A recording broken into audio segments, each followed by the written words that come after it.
नमस्कार मंडळी. मागच्या महिन्यामध्ये माझे वडील हॉस्पिटलमध्ये ॲडमिट होते, आयसीयूमध्ये होते. त्यांची क्रिटिकल कंडिशन होती, त्यामुळे मी इमर्जन्सीमध्ये भारतात गेले होते. तुम्ही सगळ्यांनीच माझ्या वडिलांच्या तब्येतीसाठी आम्हाला शुभेच्छा दिल्या आणि अजूनही मला लोक विचारतात की तुझे वडील आता कसे आहेत. ते आता घरी आलेले आहेत, पण अजूनही त्यांची ट्रीटमेंट चालू आहे. हळूहळू ते बरे होतात.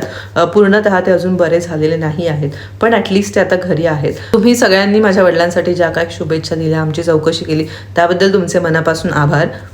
आईवडिलांसाठी आपल्याला खूप काही करायचं असं आपण नेहमी म्हणतो, पण एक गोष्ट अशी आहे जी आपण वेळेवर नाही केली तर आपल्याला खूप मोठा पश्चाताप होऊ शकतो, ती म्हणजे हेल्थ इन्शुरन्स. मी तुम्हाला माझा वैयक्तिक अनुभव सांगणार आहे. भारतामध्ये अजूनही अनेक लोकांना असं वाटतं की हेल्थ इन्शुरन्स घेणं फारसं महत्त्वाचं नाही आहे. मला सुद्धा असंच वाटत होतं, पण जेव्हा मी नेदरलँड्समध्ये राहायला आले तेव्हा माझ्या आईवडिलांची जर तब्येत अचानक बिघडली तर माझ्या भावंडांवरती त्यांना हॉस्पिटलमध्ये ॲडमिट वगैरे करायला लागण्यासाठी फायनान्शियल प्रेशर येऊ नये म्हणून मी हेल्थ इन्शुरन्स काढलं. मी इतकाच विचार केला, पण माझ्या घरचे मला सारखे म्हणत होते कशाला इतके पैसे खर्च करते, कायच गरज आहे, आम्ही कुठे आजारी पडतोय, फुकट जातात ते पैसे, असं सारखं म्हणत होते. पण मागच्या महिन्यात जेव्हा माझे वडील हॉस्पिटलमध्ये होते तेव्हा त्याचा मला खूप मोठा फायदा झाला.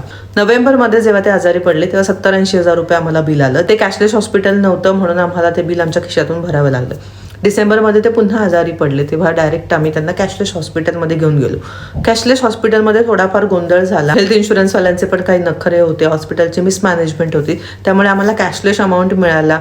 ते अप्रूव्ह व्हायला खूप वेळ लागला आणि माझ्या वडिलांचं बिल ऑलरेडी लाखो रुपयांमध्ये गेलेलं होतं. तरी सुद्धा हॉस्पिटलच्या प्रेशरमध्ये आम्हाला ऑलमोस्ट 1 लाख रुपये आणि डिपॉझिट तिथे भरावं लागलं हॉस्पिटलमध्ये. पण लाखोचं बिल जे होतं ना ते आम्हाला नाही भरावं लागलं. तो सगळा खर्च हेल्थ इन्शुरन्समधून गेला. त्यामुळे आमचं लक्ष अजिबातच पैसे कसे अरेंज करायचे त्याच्यावरती नव्हतं. फक्त वडिलांची काळजी घ्यायची आणि त्यांना बरं करायचं इतकंच आमच्या डोक्यात होतं. कल्पना करा, जर हेल्थ इन्शुरन्स नसतात इतका लाखोचा खर्च, त्यामध्ये हॉस्पिटलमध्ये असल्यापासूनचा जो तणाव असतो तो, आणि हॉस्पिटलमध्ये आपल्या माणसाला बघून आणि त्या माणसाला होणारा जो त्रास आहे तो सगळं सहन करताना आपली किती धावपळ होते आणि किती मानसिक त्रास होतो.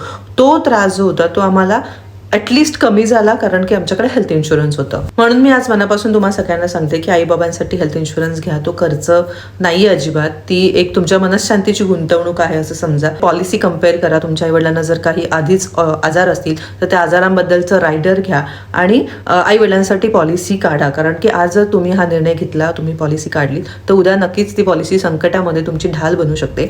पैसे परत कमवता येतात, पण आईवडिलांच्या तब्येतीपेक्षा मोठं काहीच नाही आहे.